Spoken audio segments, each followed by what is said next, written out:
There's something wonderful about being able to build your own boat, jump in it, and go sailing, rowing, exploring.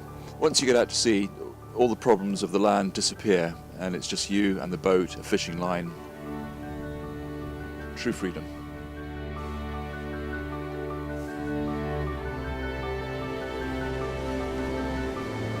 I got memories of paddling a 10-foot surfboard next to basking sharks that made it look like a toothpick. The sea for me is an amazingly special environment.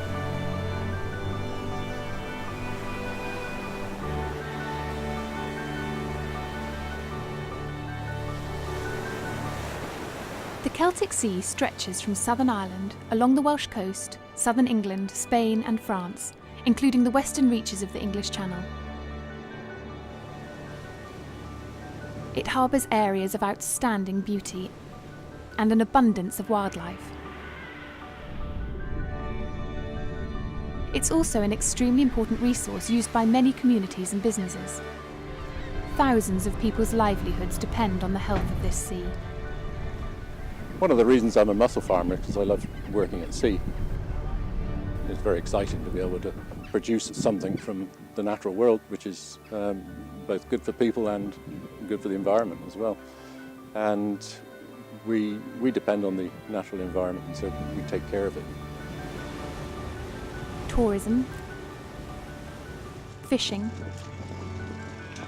shipping, renewable energy, water sports, and many others all use and benefit from the Celtic Sea. If you look out on a summer's day, you might see a few jet skis and some people swimming and the odd commercial ship plying up and down the shipping lanes. That doesn't tell the full story. There are very many competing interests trying to use that resource. Like any resource, the Celtic Sea needs to be managed. On land, there's been legal protection for environmentally important habitats for decades. But legal protection for the sea is only just beginning.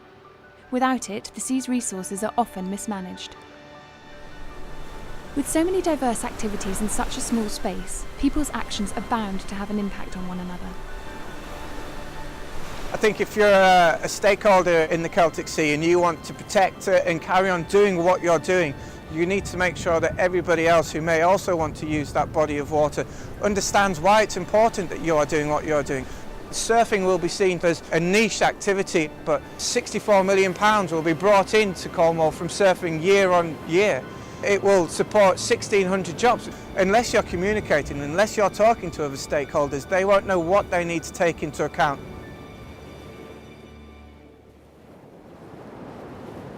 The PISCES project is funded by the European Commission and is bringing together people representing the major activities in the Celtic Sea from across England, Wales, France, Spain and Ireland. We're asking this group to talk to one another and draw up guidelines for how the whole ecosystem can be managed in the future.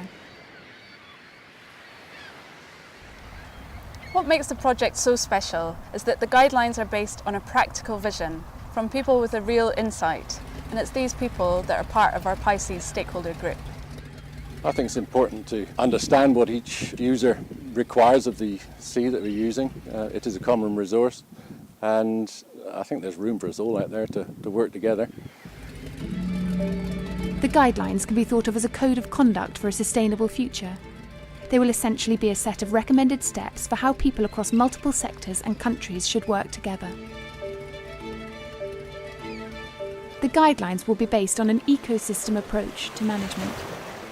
This means thinking about all the possible elements, including an area's wildlife, habitats, physical processes, and also human activity. This is a holistic system, and you can't act in isolation thinking that one project won't have an impact on a larger scale. That needs to be taken into account when you're looking to how to best manage the sea. As demand for seafood grows, there's going to be more and more need for aquaculture in this country. And because it's going to be using the same space as existing users, to enable it to expand, it's going to need some good guidelines. I think it's important that the people who are using the sea are very much involved with formulating any guidelines, because they understand better than anybody else what it is they need. And I think if we don't get together and produce our own guidelines, then we're going to have guidelines imposed on us. PISCES is seeking to find solutions that will be beneficial to people's livelihoods, while ensuring that the sea remains healthy and bountiful long into the future. It's the stakeholders who take ownership of the guidelines. They're the ones who are creating and developing them. Our role as the PISCES project team is to facilitate this process and involve expert advice to make sure that the stakeholders reach the goals. The Marine Strategy Framework Directive stipulates that all EU member state countries should reach good environmental status by 2020. By 2015, the countries need to decide what steps they will take to reach this target. This is where PISCES can really help. We have stakeholders representing a range of countries and a range of activities. This group has a powerful voice that can recommend to governments what steps they should take. But this can only work if the Celtic Sea user groups get fully involved. PISCES is giving people the opportunity to shape their own futures. Their voices are a powerful mechanism for change, and their guidelines could be a blueprint for how an ecosystem approach can be delivered, not just in Europe, but across the world. It's so important to Celtic nations to be able to access a clean and a safe sea. I want a clean and a healthy Celtic Sea, and we owe it to the next generation to make sure they can inherit exactly that.